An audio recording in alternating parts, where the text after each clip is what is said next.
అందరికీ నమస్కారం.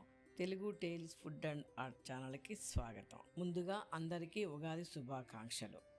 ఉగాది సందర్భంగా ఈరోజు మనం ఉగాది పచ్చడి ఎలా చేయాలో చూద్దాం. ఉగాదికి చేసుకునే ఈ ఉగాది పచ్చడి షడ్రుచులతో కూడిన ఆరోగ్యప్రదాయిని.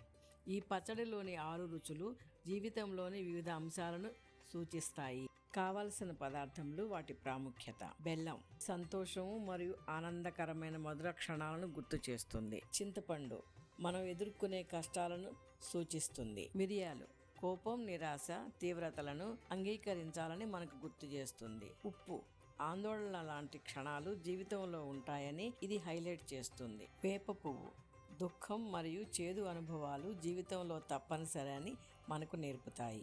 మామిడి ముక్కలు ఊహించని సంఘటనలు జీవితంలో రాగల కొత్త అవకాశాలను సూచిస్తుంది. ముందుగా ఒక బౌల్ తీసుకుని అందులో బెల్లం, చింతపండు నానబెట్టి తీసుకున్న చిక్కని రసం వేసి బెల్లం కరిగే వరకు కలిపిన తర్వాత దంచిన మిరియాలు, ఉప్పు వేసి కలిపి కడిగి పెట్టుకున్న వేప పువ్వు వేసి ఒకసారి కలిపి చెక్కు తీసి చిన్న ముక్కలుగా కట్ చేసుకున్న మామిడికాయ ముక్కలను వేసి అన్నీ బాగా కలిసే విధంగా కలుపుకోవాలి.